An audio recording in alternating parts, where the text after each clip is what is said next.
అందుకే నల్లమల్ల అయింది, నల్లమల్ల అడుగు. కాబట్టి ఈ నల్లగొండ తెల్లటి కృష్ణా నీళ్ళని తీసుకొని అసెంబ్లీకి నీళ్ళ లాంటి అధికారం తీసుకురావాలని ఈ సమావేశాన్ని కొనసాగిస్తూ టైం అయినా కూడా తన కార్యదక్షుడై ఉన్న మిత్రులందరికీ కూడా పేరు పేరున వందనాలు. ఇందాక చాలా మంది మిత్రులు మాట్లాడుతున్నారు ఏంటంటే జానారెడ్డి గురించి మాట్లాడుతున్నారు. ఎందుకంటే నల్లగొండ రాజకీయాలను చాలా కాలంగా శాసిస్తున్న ఒక వ్యక్తి. మీ అందరికీ తెలిసేందంటే జానారెడ్డి అనుకుంటున్నారు మీరు, కానీ ఆయన మూరెడు రెడ్డిని ముఖ్యమంత్రి చేసిండు అంటు. మూరెడు రెడ్డి ఎంత ఉంటాడు రేవంత్ రెడ్డి, కానీ ఎట్లా అయిండు అంటే చరిత్ర తెలవాలి. చరిత్ర తెలవకుండా చరిత్రను మనం నిర్మించలేము. 1900 సంవత్సరంలో రెడ్డి కులస్తులందరూ కూడా ఇట్లే మీటింగ్ పెట్టుకున్నారు. భారత స్వాతంత్రం రాబోతుంది, మరి రెడ్డి కులం ఏం చేయాలని మీటింగ్ పెట్టుకున్నారు. ఇట్లే అన్ననడుగా సాయంత్రం పెట్టుకున్నట్టు రాత్రి పెట్టుకొని ఏం చేసిరంటే కట్టమంచిలి రామలింగారెడ్డి అనే ఒక ప్రొఫెసర్ వాళ్ళకు ఒక ప్రోగ్రామ్, ఇప్పుడు మనం ఒక ప్రోగ్రాం తీసుకుంటున్నాం, అట్లాంటి ప్రోగ్రాం తయారు చేసి ఏం ప్రోగ్రాం అంటే రెడ్లందరూ ఇవ్వాలట్లుంచి వ్యవసాయాలు బంద్ చేయాలని. అరే ఈ అమ్మ ఏంది 100 ఎకరాల 1000 ఎకరాల భూమి ఉంటే ఈయన ఎక్కడికెళ్ళో చదువుకొని వచ్చిందని చెప్తే వ్యవసాయం చేయొద్దని అంటే ఏం చేయమంటావు సార్ వ్యవసాయం చేయకపోతా. ఆయన ఏమని చెప్పిండంటే అరే మీరు చదువుకోండిరా అని చెప్పి, రెడ్లందరూ కూడా చదువుకోవాలని చెప్పి. సరే సార్ చదువుకుంటాం, చదువుకుంటే ఏమొస్తుంది అని చెప్పి, చదువుకుంటే నౌకర్లు వస్తాయిరా, గవర్నమెంట్ నౌకర్లు వస్తే సర్వ భోగాలను ఎంజాయ్ చేయొచ్చు అని. సరే సార్ నౌకర్ రాకపోతే ఎట్లా అని అడిగారు. అరే నౌకర్ రాకపోతే చదువుకున్న తెలివితోటి బిజినెస్ చేయాలి, పెద్ద పెద్ద బిజినెస్ స్టార్లం కావచ్చు అని చెప్పి. సార్ మరి అదృష్టం తక్కువ బిజినెస్లో లాస్ అయితే ఏం చేయాలని. అప్పుడేం చెప్పిండంటే బిజినెస్లో లాస్ అయితే రాజకీయం చేయండిరా అని చెప్పి. రాజకీయంలో లాస్ లేదు. ఇక 1900 సంవత్సరంలో వాళ్ళు డిసైడ్ అయితే 125 సంవత్సరాల తర్వాత మనం డిసైడ్ అయ్యాం. మరి జానారెడ్డి మూరెడ్డిని ముఖ్యమంత్రి చేయడం అంటే సాధ్యమే కదా. అందుకనే వీళ్ళను రెడ్ల నుంచి రాజకీయం ఎట్లా దొబ్బేయాలని కమ్మలంతా కూడా తెలుగుదేశం పార్టీ పెట్టే వరకు కూడా అంతా కమ్యూనిస్ట్ యోధులే. అమ్మ వీళ్ళంతా కూడా బడ్జెట్ 3 నెలలు అయిపోయేదంట. రెడ్ల అధికారం ఉన్నప్పుడు కేవలం 3 నెలల బడ్జెట్ అయిపోయేది. ఇన్ని పైసలు గవర్నమెంట్ దగ్గర ఉన్న పైసలు ఉత్త పుణ్యానికి తీసుకుపోతున్నారు. మనం కూడా భూస్వాములమే కదా, మనం కూడా అధికారం చేపట్టాలని వెతకంగా వాళ్ళకు ఎన్టీ రామారావు దొరికింది. ఎన్టీ రామారావు దొరికితే తెలుగువారి ఆత్మగౌరవం అని ఒక తెలుగుదేశం పార్టీ పెట్టి. మీరు చూడండి, గమనించండి, ఎన్టీ రామారావు, రావు అనేది తెలుగు పదం కాదు, మరాఠీ పదం లేకపోతే నార్త్ ఇండియా పదం. కానీ ఆయన ఏం చేసింది, పేర్లోనేమో వేరే భాష పదం ఉంటుంది, కానీ తెలుగువారి ఆత్మగౌరవం అని పార్టీ పెడితే కాంగ్రెస్కు వ్యతిరేకంగా అప్పుడు ఆ టైం వచ్చింది కాబట్టి 13 నెలల్లో పదవి చేపట్టి ఏం చేసిందంటే ఫైళ్ళు ప్రతి సండే స్పెషల్గా ఫైల్స్ చూసేవంట. ఆ ఫైల్స్ మీద ఏముండే అంటే ఎస్సీ అని రాసి ఉండేదంట. ఇక నాలాంటి బ్యూరోక్రాట్స్, మన చిరంజీవి సార్ లాంటి ఐఏఎస్ ఆఫీసర్లు, అబ్బా ఎన్టీ రామారావు ఎంత మంచోడు, ఎస్సీల మీద ఎంత ప్రేమ ఉంది, ఆదివారం రోజు పొద్దున్న నుంచి సాయంత్రం వరకు షెడ్యూల్ కులాల అభివృద్ధి కోసం, ఎస్టీల అభివృద్ధి కోసం ప్రత్యేకంగా ఈ ఫైళ్ళు చూస్తున్నాను అనుకున్నాను. కానీ మా కుమార్ అంటే అన్న బాగా ఎగ్జామిన్ చేసి ప్రొఫెసర్ అన్న ఎస్సీ అంటే షెడ్యూల్ కాస్ట్ కాదన్న సేమ్ క్యాస్ట్ అని చెప్పింది.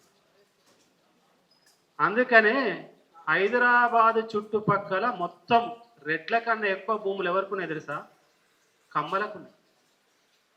హైటెక్ సిటీ వాస్తవానికి ఇటు సైడ్ కట్టాల, విజయవాడకు దగ్గర ఉంటుంది కాబట్టి. కానీ ఇక్కడ రామోజీకి భూమి ఇచ్చి హైటెక్ సిటీని చంద్రబాబు నాయుడు అడిదిక్కు తీసుకపోతే మొన్న మురళీ మోహన్ సినిమా యాక్టర్, ఆయన ఒక ఇంటర్వ్యూ ఇచ్చిండు. ఏంటనంటే ఆయన జయబేరి సంస్థలలో ఒక అమెరికాలో ఉన్న పెద్ద ఆయన ఇన్వెస్ట్ చేసిందంట ఒక 25 సంవత్సరాల కింద హైటెక్ సిటీ కట్టక ముందు. ఆయన ఉన్నోడు కాబట్టి ఇన్ని రోజులు పైసలు అడగలే. మొన్న ఏదో పైసలు అడిగిండంట. సార్ మరి నేను ఆనాడు ఒక ₹1,00,00,000 పెట్టినా ఏమొస్తుంది అంటే, కోటికి ఎంత ఇచ్చిన అనుకుంటున్నా, 10,000 కోట్ల రూపాయలు ఇచ్చి. నేను అమెరికాలో ఉండి ఇంత మొత్తం జీవితాంతం నేను నా కుటుంబం నా సంస్థానం మొత్తం పనిచేసినా కూడా ఈ ₹1,00,00,000 ఇన్వెస్ట్మెంట్ అంతా సంపాదించలే. మొత్తం పెట్టుంటే మొత్తం తెలంగాణనే కొనటోని కాదు సార్, హైదరాబాద్నే కొనటోని కాదు సార్. ఇది అంటే ఒక్కసారి అధికారం వస్తే పైసలు ఎట్లా వస్తాయి తెలుసా వాళ్ళకు ఏం పిచ్చి లేదు, ఓన్లీ పైసల పిచ్చి అగ్రకులాలకి, పైసల పైత్యం. అందుకని ఏంటంటే ఈ పులి మీద స్వారిని ఒక్కసారి పడిపోతే ఇక పైసలు రాకపోతే పిచ్చోళ్ళం అవుతామని అధికారాన్ని కిందికి ఇవ్వనీకి వాళ్ళకి అస్సలు ఇష్టం. ఇక ఏం చేసిండు, ఇక మా రెట్లు కమ్మలేనా ఈ వెలమలకి ఏమన్నా మనం కూడా దొరలం, మనకేమన్నా ఉండద్దా అంటే పవర్ రెడ్ల నుంచి వెలమలకి, రెడ్ల నుంచి కమ్మలకి, కమ్మల నుంచి రెడ్లకు షిఫ్ట్ అవుతుంది అటు ఇటు.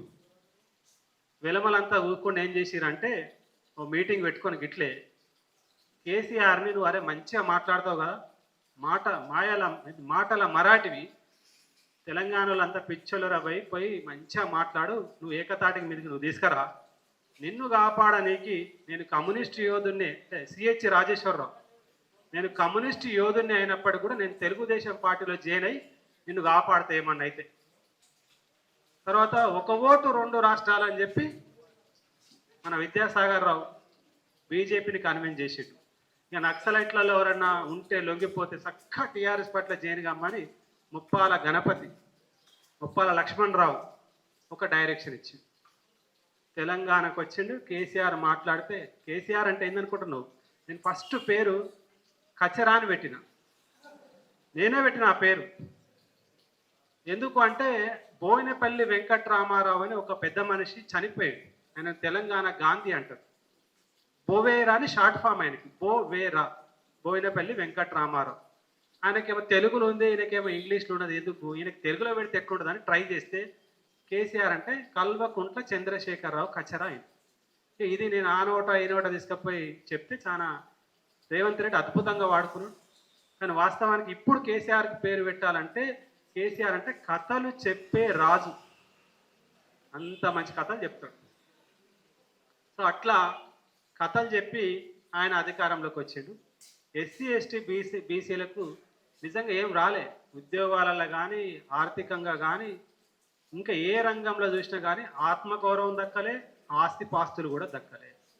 అందుకని ఇవాళ మనం చాలా సీరియస్ సిచ్యువేషన్లను, ఇంత క్రైసిస్ అసలు మానవ చరిత్రలో ఎప్పుడు లేదు. మీకు ఒక ఉదాహరణ చెప్తే మీకు ఈజీగా అర్థమవుతుంది. ఇప్పుడు బంగారం రేటు చాలా పెరుగుతుంది కదా, ₹1,00,000 దాటింది ఈ మధ్య. ఎందుకు దాటింది, బంగారం ఇంతెందుకు పెరుగుతుందని మీరు తెలిసిన బ్యాంకులను లేకపోతే ఎకనామిస్టులను, మంచి హార్వర్డ్ స్కూల్లో, ఆక్స్ఫర్డ్ స్కూల్లో, యూనివర్సిటీలో చదువుకున్న ప్రొఫెసర్ని అడగండి. ఎందుకు అంటే కరోనా వచ్చినప్పుడు ఏం చేశారు అంటే హెలికాప్టర్ మనీ అని ముద్రించారు. హెలికాప్టర్ మనీ యాక్చువల్గా అంటే మనం నోట్లు ముద్రిస్తే నోట్లకు సమానంగా బంగారాన్ని ఆడబెట్టి నోట్లను ముద్రియాలి. కానీ అది విపత్తు కాలం కాబట్టి ఎకనామిక్స్లో ఒక రూల్ ఉంటుంది, ఏంటంటే ఇట్లాంటి విపత్తు కాలంలో మనం హెలికాప్టర్ మనీ అని అంటే బంగారం పెట్టకుండా కూడా మనం ముద్రించవచ్చు అని ఒక రూల్ ఉంది. ఆ రూల్ ప్రకారం గవర్నమెంట్ డబ్బులు ముద్రించింది. ఆ ముద్రించి ఏం చేసింది, ఆ పైసలన్నీ కూడా బిజినెస్ వాళ్ళకి ఇస్తే బిజినెస్ వాళ్ళు కింది దాకా పర్కులేట్ మార్కెట్లోకి డబ్బులు ఎక్కువ వచ్చేసినాయి, మొత్తం డబ్బులు వచ్చినాయి. రూల్ ప్రకారం ఏంటంటే ఈ డబ్బులన్నీ మళ్ళీ వెనకకి తీసుకోవాలి, ఎందుకంటే అప్పు ఇచ్చారు కదా బిజినెస్ వాళ్ళకి, మళ్ళీ అప్పు రాబట్టుకోవాలి. కానీ నరేంద్ర మోడీ ఇంతకుముందు సార్ అన్నట్లు 16 లక్షల కోట్ల రూపాయలు మాఫీ చేసి, 16 కోట్ల రూపాయలు ఎక్కడున్నాయి, మార్కెట్లో ఉన్నాయి. అమ్మా వట్టిగా ముద్రిస్తే అట్టి నోట్లే కదా, మార్కెట్లో ఒకటి చిత్తు కాగితాలు అయితే రేపు పొద్దున ఏదైనా విపత్తు వస్తే. కాబట్టి బ్యాంకర్లు ఏం చేసారు అంటే ఇది చాలా డేంజరస్ ఎకానమీ, మనం పైసలు నమ్మద్దు, మనమే బంగారం కొనుక్కోవాలని బంగారం బ్యాంకులు కొంటున్నాయి. మనం కొంటే తులాలు కొంటాం, కానీ బ్యాంకులు కొంటే కిలోలు కొంటాయి. అందుకని ఒక్కటేసారి రేటు పెరుగుతుంది. ఇంత పెద్ద సిచ్యువేషన్, ఎంత క్రైసిస్ అనుకుంటున్నా ఎకనామిక్స్ పాయింట్ ఆఫ్ వ్యూ చూస్తే. అంటే బ్యాంకులు కూడా డబ్బులు నమ్మలేని పరిస్థితిలో ఉన్నారు.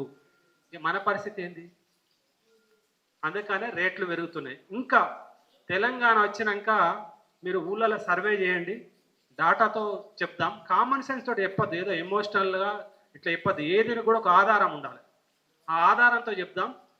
ఒక ఊరికి వండి ఊళ్ళో భూమి అమ్మిన వాళ్ళెవరు? తెలంగాణ వచ్చిన తర్వాత. తెలంగాణ వచ్చినాక భూములు అమ్ముకున్నదంతా ఎస్సీ ఎస్టీ బీసీలే. ఎవరికి అమ్మారు? అగ్ర కులాలకు అమ్మారు. మరి డెవలప్ అయితే మరి భూమి ఎందుకు అమ్ముకోవాల్సి వస్తుంది? ఇంకొకటి మా తాత నాకు చెప్తుండే ఏంటంటే, తాత రేషన్ రైస్ ఎంత ఉండే నీ చిన్నప్పుడు అంటే 3 రూపాయలు ఉండేరా అని చెప్తుండే. తర్వాత మా బాబు టైంలో ఏంటంటే ఎన్టీ రామారావు వచ్చినాక 2 రూపాయలు అయింది, ఇప్పుడు రూపాయి అయింది. రేపు ఫ్రీ కూడా కావచ్చు. మరి మన దగ్గర పర్చేస్ ఎబిలిటీ ఉంటే నువ్వు రేషన్ రైస్ ఎందుకు తక్కువ అవుతుంది అంటు? అంటే ఏదో గమ్మతుంది, మనకు తెలియని తిరకాసు ఏదో ఒకటి ఉంది. ఇదంతా కూడా ఎకనామిక్ చుట్టూ తిరుగుతుంది. ఎకనామిక్స్ అంతా కూడా రాజకీయం చుట్టూ తిరుగుతుంది. ఎందుకంటే వాళ్ళ డబ్బులు ఎట్లా పంచాలి, ఎవరికి బడ్జెట్ ఇవ్వాలి. ఇంతకుముందు సార్ చెప్తున్నాడు కదా, ఎంబీసీ కార్పొరేషన్ కింద దాదాపు 4,000 కోట్ల రూపాయలు గవర్నమెంట్ అలకేట్ చేస్తే 18 కోట్లు 10 సంవత్సరాల్లో ఖర్చు పెట్టింది. ఒక్క నెలకు మన సెక్రటేరియట్లో ఛాయ్ బిస్కెట్ల ఖర్చు కాదు. ఇంకా ఇట్లాంటివి చెప్తే అసలు ఒక పుస్తకం ఉంది, మనం రాస్తున్నారు కూడా ఈ మధ్య. చాలా ఎకనామిక్స్ క్రైసిస్లోకి మనం నెట్టబడ్డాం. ఇది ఎకనామిక్స్ క్రైసిస్. రెండోది, మరి గతమంతా మసక చీకటి, భవిష్యత్ అంతా కారు చీకటి. మనకేం కనబడదు. నిన్న ఏం జరిగిందంటే సగం సగం మసక చీకటి, రేపేముందంటే కారు చీకటి, ఏం కనబడదు. మన చేతిలో వర్ధమానం ఒక్కటే ఉంది. కానీ మనం భవిష్యత్తును కనుక తెలుసుకోకపోతే ఘోరంగా నష్టపోతాయి. ఎంత దారుణంగా నష్టపోతారంటే, నేను నా పర్సనల్ రీసెర్చ్ తోటి నేనేం చెప్తున్నా అంటే 2040 వరకు 30 to 40% పీపుల్ సూసైడ్ చేసుకొని చచ్చిపోయే పరిస్థితి. మీరు రైట్ టు ఇన్ఫర్మేషన్ యాక్ట్ కింద హెల్త్ డిపార్ట్మెంట్ కానీ లేకపోతే పోలీస్ డిపార్ట్మెంట్ కానీ అడగండి, ఒక్క 10 రూపాయలు పెట్టి అడగండి. తెలంగాణలో జరుగుతున్న సూసైడ్స్ ఎన్ని, ఈ సూసైడ్లో ఏ కులాలు ఉన్నాయి? ఎందుకంటే మీరు మార్కెట్లో మొన్న ఒకప్పట్లో ఏంటంటే 200 కిలో టమాటా 200 రూపాయల కేజీ, ఇవాళ 100 రూపాయల కేజీ ఉంది. ఓకే, ఇమాజిన్ చేయండి. ఒకవేళ రైసే 200 కిలో అయితే, బియ్యమే 200 కిలో అయితే అల్లకల్లోలం అవుతుంది. కానీ మన అదృష్టం ఏంటి అంటే, ఈ తెలంగాణ కావచ్చు, భారతదేశం కావచ్చు, క్లైమేట్, అగ్రికల్చర్, ఫుడ్ సైకిల్ అనేది చాలా స్టేబుల్. మన దగ్గర వడ్లు వండినట్టు, మన దగ్గర వాతావరణం ఉన్నట్లు వేరే దేశాలలో ఉండదు. మన అదృష్టవంతులు ఒక రకంగా. కానీ మనకేం పాలసీ పరంగా ఏం లేదు. వాటికనే రైతులు వాళ్ళకి దోషం చేసుకోవాలి, దోషిన పంట పండించుకోవాలి. వీళ్ళు రిచ్ కావద్దు. వీళ్ళ మీద ఒక పాలసీ, అగ్రికల్చర్ కాంక్రీట్ పాలసీ ఉండదు, ఒక ఇండస్ట్రియల్ పాలసీ ఉండదు. మీకు ఇంకో ఉదాహరణ ఏం చెప్తా అంటే, మీరు అప్పుడప్పుడు రోడ్ల మీద లారీలలో పెద్ద పెద్ద బండలు పోతుంటాయి. మీరు ఇటు కరీంనగర్, బావుపేట, వేములవాడ సైడ్ పోతే పెద్ద పెద్ద గుట్టలన్నీ కూడా మొత్తం ఇవాళ ఏం లేవాడ. ఈ బండలు ఎక్కడికైనా పోతాయి, ఎక్కడికి పోతాయని మీరు ఎప్పుడైనా ఆలోచించారా? ఈ బండలన్నీ కూడా చైనాకు పోతాయి. చైనాకు ఏమవుతాయి? గ్లాస్, మనం ఇళ్ళకి పెట్టుకునే గ్లాసులు, కార్లకు పెట్టుకునే గ్లాసులు, అద్దాల గ్లాసులు, ఈ గ్లాస్ తయారే వస్తుంది. మరి ఈ గ్లాస్ కంపెనీ ఇండియాలో పెట్టచ్చు కదా. ఈయన నల్గొండలో తీస్తే నల్గొండలే, కరీంనగర్లో తీస్తే కరీంనగర్లో పెట్టచ్చు కదా ఒక ఫ్యాక్టరీ పెడితే ఏమవుతుంది? కొంత డెవలప్మెంట్ వస్తుంది, ఉద్యోగాలు దొరుకుతాయి, మనం వాళ్ళకి ఎక్స్పోర్ట్ ఇంపోర్ట్ ట్యాక్స్ తప్పుతుంది. మరి ఎందుకు పెడతలేరు అంటే, వాళ్ళ ఎక్స్పోర్ట్ ఇంపోర్ట్ బిజినెస్ ఏమవుతుంది? ఇప్పుడు ఎక్స్పోర్ట్ చేసినప్పుడు కమిషన్ కొట్టుడే, ఇంపోర్ట్ చేసుకున్నప్పుడు మళ్ళీ గ్లాస్ వచ్చినప్పుడు కమిషన్ కొట్టుడే. ఇక్కడ బిజినెస్ పెడితే, ఇక్కడ గవర్నమెంట్ కంపెనీలు కనుక పెడితే వాళ్ళకి ఏమి రాదు. అందుకని ఏం చేస్తున్నారంటే ఈ కంపెనీలను ఎంకరేజ్ చేయట్లేదు. ఇంకా గమ్మత్ ఏంటంటే, మన సింగరేణిలో తయారైన బొగ్గునేమో ప్రైవేట్ కంపెనీలకు అమ్ముతారు, మన గవర్నమెంట్కి కావాల్సిన బొగ్గుని ఆస్ట్రేలియా నుంచి ఇంపోర్ట్ చేస్తారు. గవర్నమెంట్కి అయితే ఆస్ట్రేలియా, మన మంచి క్వాలిటీ బొగ్గు ఏమో ప్రైవేట్ కంపెనీ. సో ఇట్లా మనం చెప్పుకుంటూ పోతే నేను ఒక ఖచ్చితంగా 24 అవర్స్ నాన్ స్టాప్ చెప్తాం, మీరు టైం ఇస్తే. ఎప్పుడన్నా మీటింగ్ కూడా పెట్టుకుందాం, ఇంకో క్లాస్ పెట్టుకుందాం. కానీ ఇక మనం భవిష్యత్తు గురించి ఆలోచించాలి. గతం ఇదంతా జరుగుతున్నది అందరికీ చాలా మందికి తెలుసు.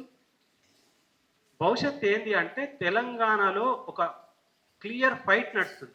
ఆ ఫైట్ ఏంటంటే వెలమలకు రెడ్లకు నడుస్తుంది.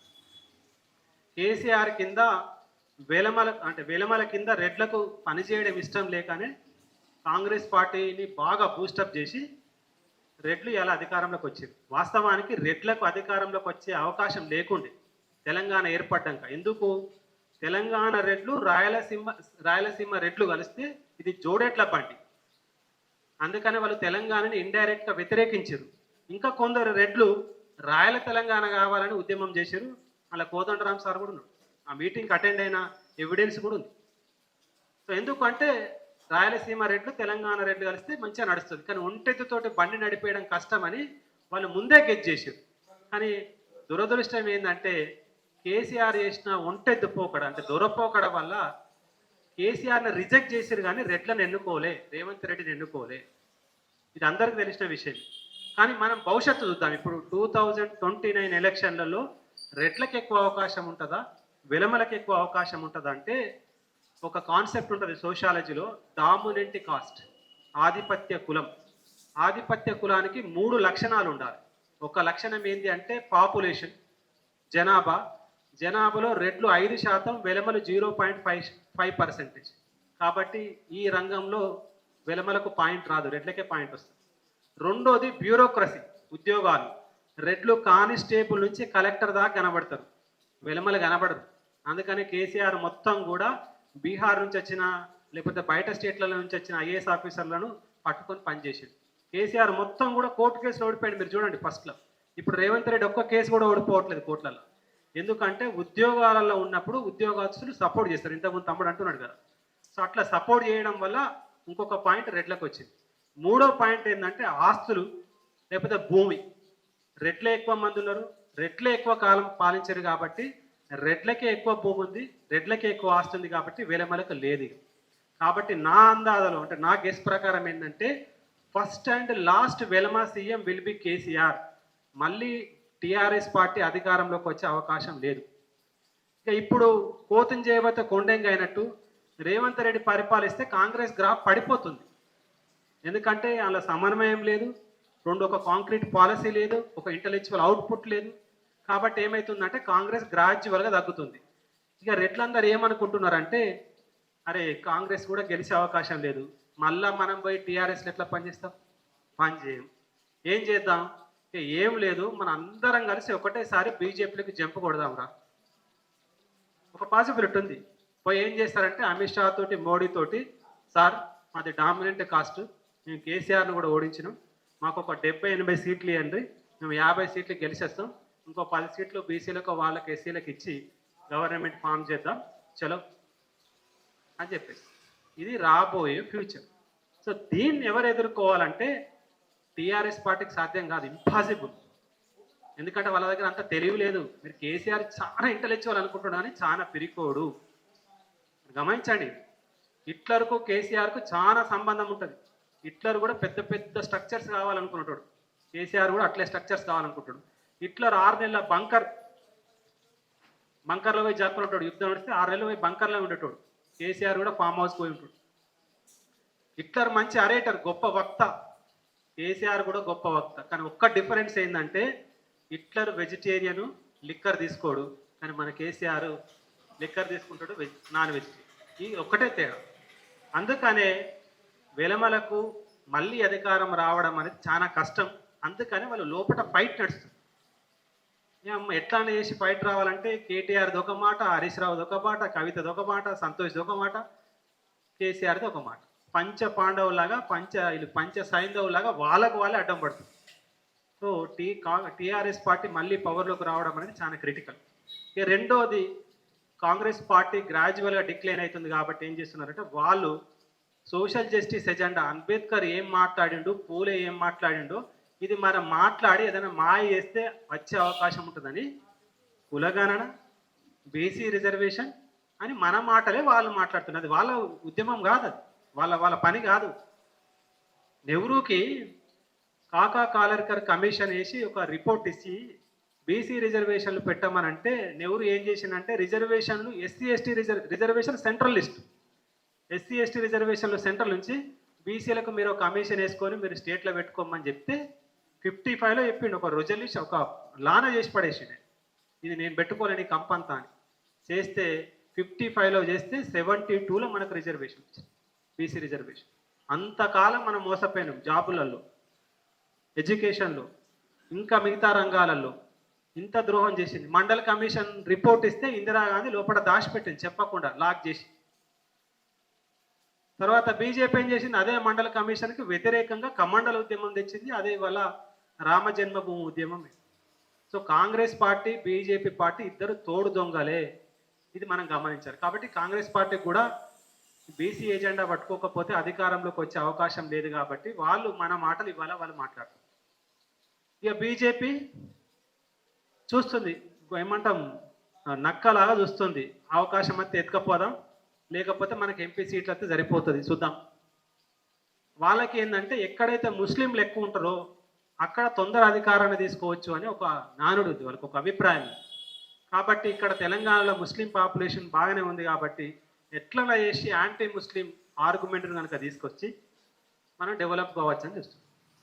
అది వర్కౌట్ అవుతుందా వర్కౌట్ కాదా అనేది నాకు తెలిసి వర్కౌట్ కాకపోవచ్చు. కాకపోతే ఒక్క అవకాశం వాళ్ళకి ఏముందంటే, అరే టీఆర్ఎస్ని చూసినాం 10 ఏళ్ళు, కాంగ్రెస్ను 5 ఏళ్ళు చూసినాం, ఒకవేళ 5 సంవత్సరాలు బీజేపీని కూడా చూద్దాం అని ప్రజలు అప్పటి వరకు కన్విన్స్ అయితే, లేకపోతే కన్ఫ్యూజ్ అయితే ఓకే బీజేపీకి అవకాశం ఉంటుంది. అందుకనే ఇప్పుడు మనం ఏం చేయాలి అంటే, పార్టీలకు అతీతంగా పని కులాల రక్షణ మొదలుపెట్టాలి. పార్టీలకు అతీతంగా పని కులాల రక్షణ.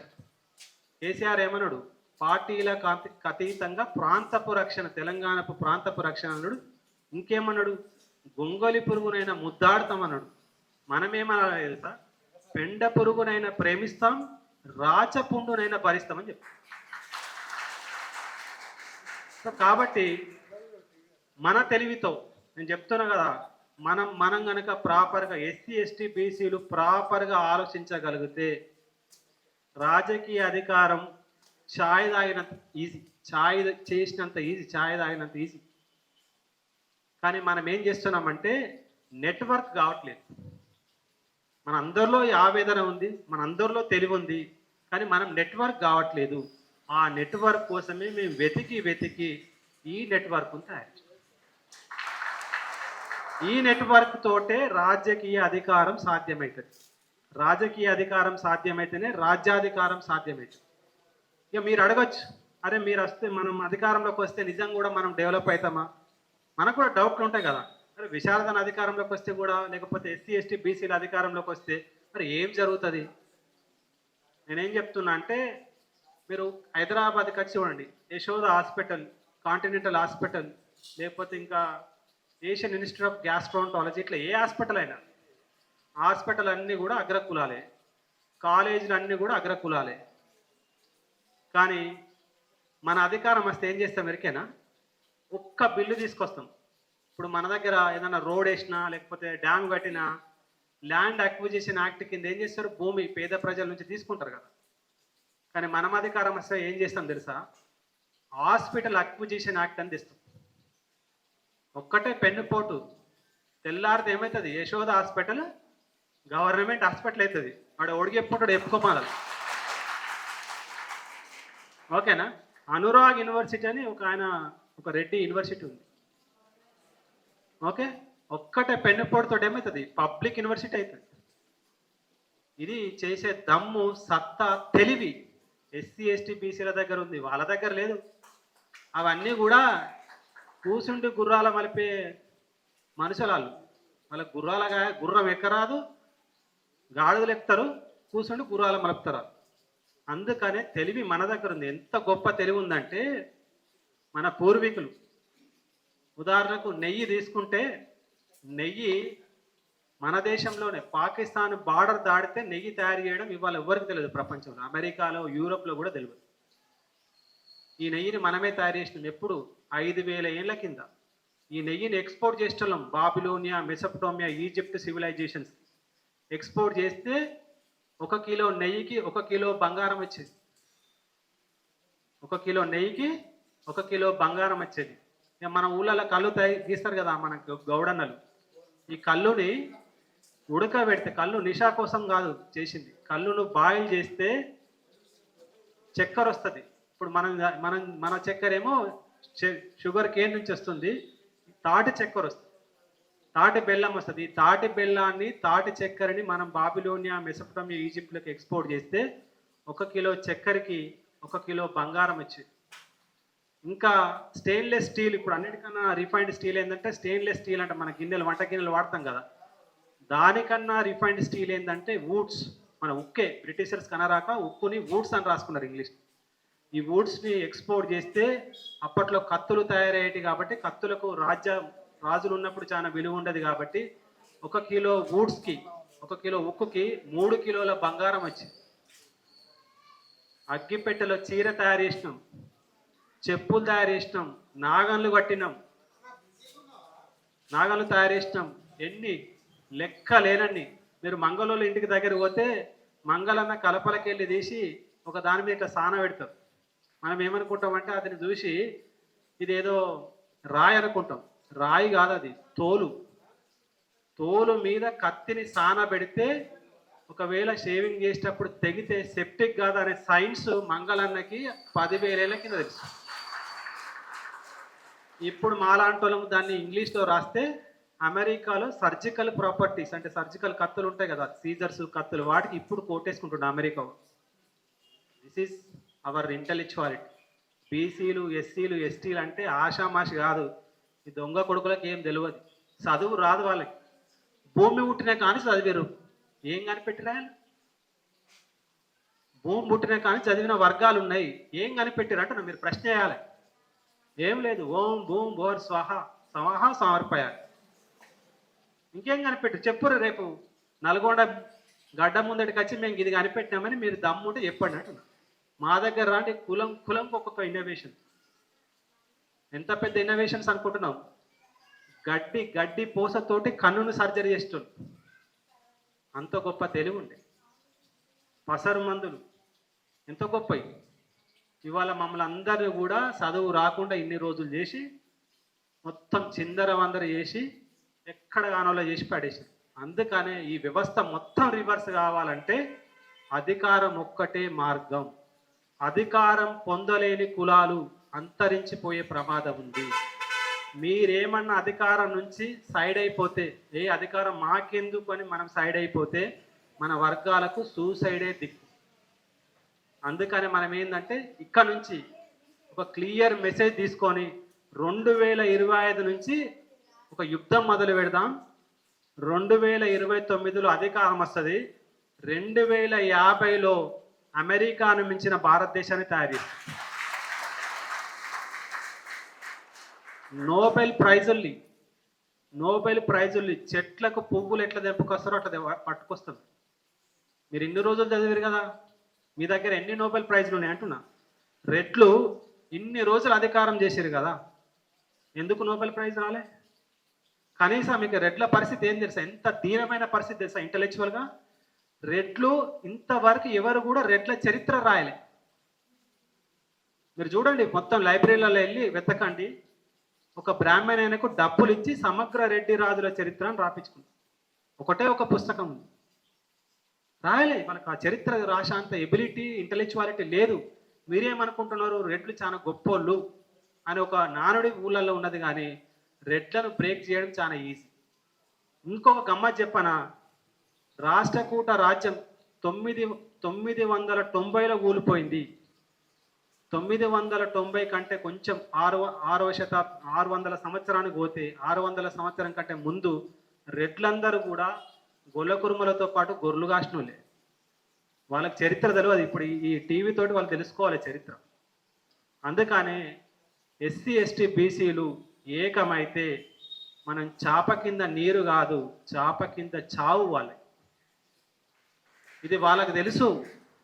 వీళ్ళు కనుక మరల పడితే చెరువు దిగినట్టే, ఇక మనం పిచ్చోళం అయిపోతాం.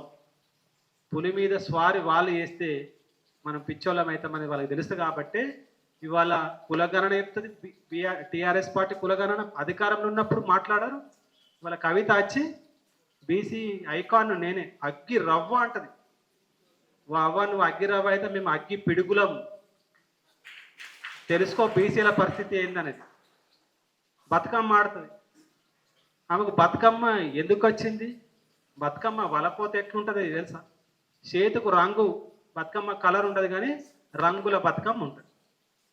బతుకమ్మ అని పాడు, ఇంకేం పడుతుంది ఇక. అందుకే చాలా సెటేరికల్గా చెప్తే ఏమని చెప్తా అంటే, ఏమేమి పువ్వప్పునే గౌరమ్మ. ఓకే, మన అవ్వ అట్లే వాడుకుంటారు కదా మన అవ్వాలక్కడ.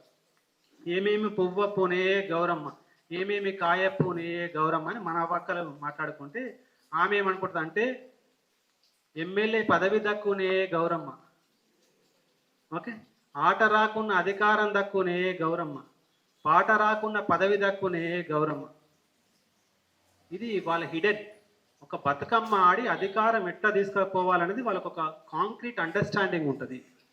కాబట్టి ఇక నుంచి ఎస్సీ ఎస్టీ బీసీలు రాజ్యాధికారం 2029లో మనం పవర్లోకి రాబోతున్నాం. రాసి పెట్టుకోండి మీరు. ఈ నల్లగొండ కిల్లా నుంచి చెప్తున్నా, 2029లో ఎస్సీ ఎస్టీ బీసీలే అధికారంలోకి వస్తారు. వాళ్ళను తొక్కి పడే చేయడికాడికి ఒకటే చెప్పారే, మీకు తెలివి లేదురా, మీరు తెలివి లేదు కాబట్టే ఈ దేశం వెనుకబడి ఉంది అని చెప్తున్నాం. ఎంత గమ్మత్ చెప్పాను. ఇంకా లాస్ట్లో ఒక పాయింట్ చెప్తే ఎంత గమ్మత్ అంటే, ఈడబ్ల్యూఎస్ రిజర్వేషన్ అని తీసుకొచ్చారు. అరే 100 ఏళ్ళు భూమి మీ దగ్గరే ఉంటుంది, 100 ఏళ్ళు చదువు మీ దగ్గరే ఉంటుంది, 100 ఏళ్ళు అధికారం మీ దగ్గరే ఉంటుంది, ఇంకా మా కులాలలో పేదరికం ఉన్నదని ఈడబ్ల్యూఎస్ రిజర్వేషన్ తీసుకొస్తుంది. కనీసం నీ కులంలో ఉన్న పేదరికాన్ని తొలగించలే, మా కులాల్లో ఉన్న పేదరికాన్ని ఎట్లా తొలగిస్తుంది అన్నమాట.